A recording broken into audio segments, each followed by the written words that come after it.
Assalamualaikum Ustaz. Waalaikumsalam warahmatullahi wabarakatuh. Bagaimana dengan wali songo yang menyebarkan agama Islam dengan mencampurkan syariat dengan adat dan istiadat? Pak, wali songo itu nggak ada bukti yang otentik.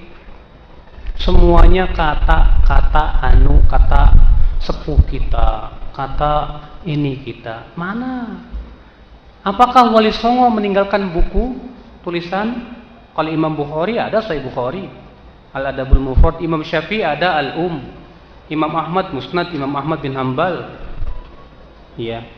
Tapi nggak ada kitab Sunan Bonang. Adanya Sunan Abu Daud, Tirmidzi, Nasai, Ibnu Majah. Iya. Sementara kitab Sunan Bonang nggak ada. Sunan Gunung Jati nggak ada. Makanya apa? Ya. Karena tidak ada bukti yang otentik tentang wali songo, kita tidak bisa memastikan. Buya, saya pernah dengar salah satu ustadz yang cukup terkenal di kelompok sebelah yang suka menyebarkan fitnah bidayah, yang mengatakan bahwa sebenarnya wali songo itu tidak ada karena tidak pernah mengarang buku. Karena ya, wali songo tidak ada karena tidak pernah mengarang buku, jadi tidak ada buktinya katanya. Jadi berita itu sudah tersebar kemana-mana. Jadi seolah mereka mengatakan berdasarnya wali songo itu karena hanya buku saja, karena nggak pernah ngarang buku, jadi nggak ada buktinya. Itu Bu ya. Itu aja Bu ya pertanyaannya. Baik, sederhana. Terima kasih. Waalaikumsalam warahmatullahi wabarakatuh. Waalaikumsalam warahmatullahi wabarakatuh. Kalau saya ketemu orang tersebut enak, saya akan bertanya kepada ustadz tersebut, Islam pertama kali masuk tahun berapa coba dalam sejarah? Kemudian pertama kali kitab dikarang di Indonesia siapa? Siapa yang ngarang kitab pertama kali di Indonesia?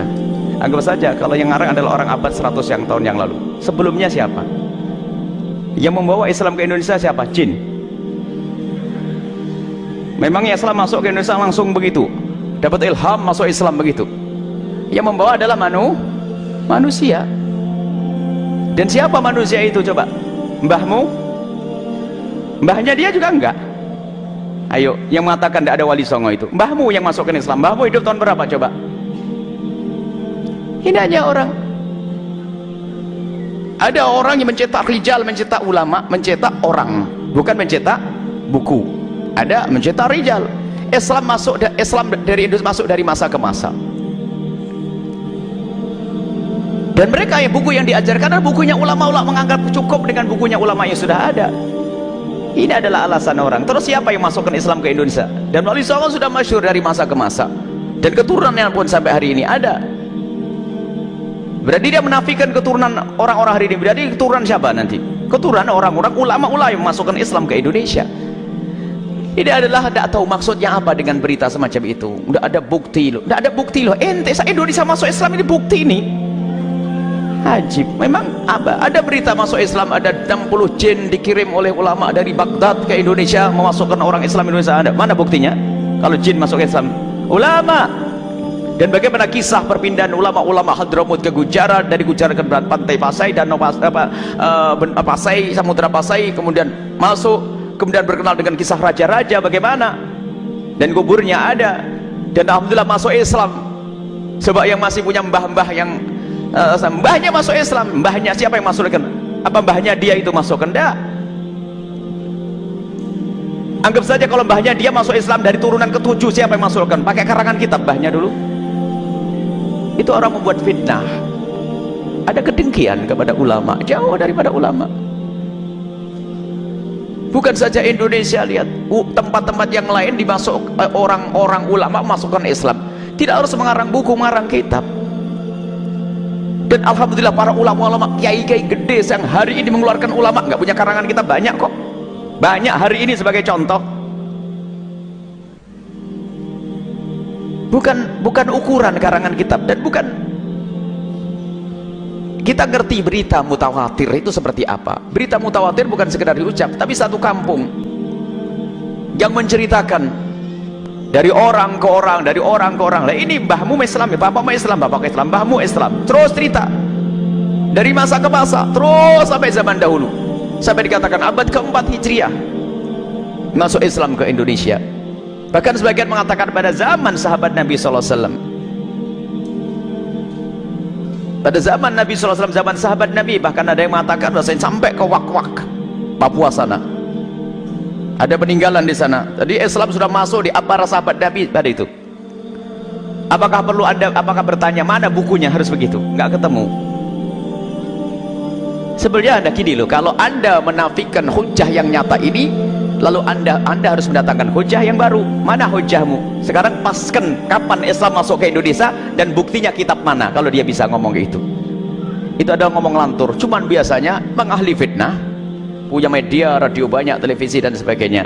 Anda menyebutkan radio tetangga, haram Anda mendengar radio semacam itu. Karena radio fitnah.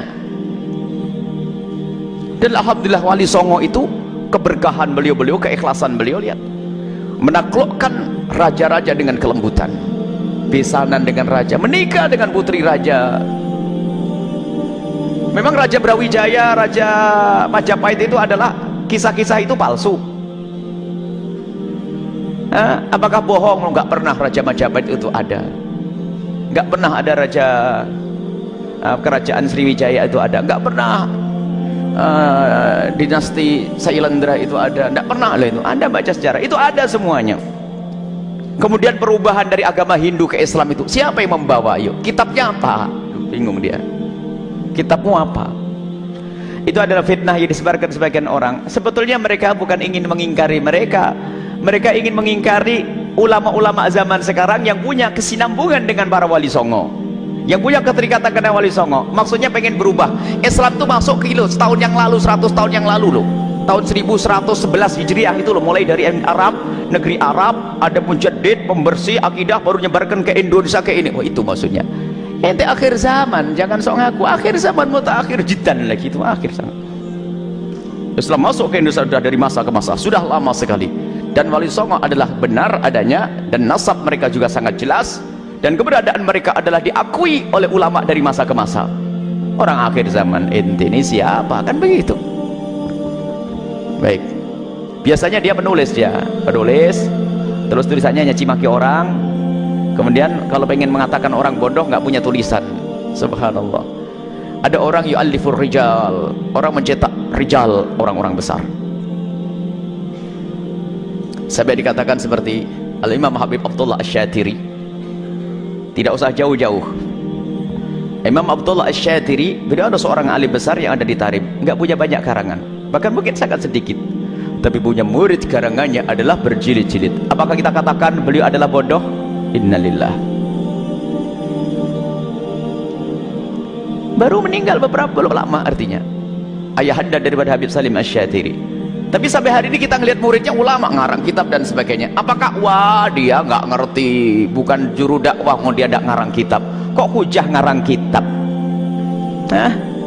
Baik, semoga Allah mengampuni semua dan berikan hidayah kepada semuanya.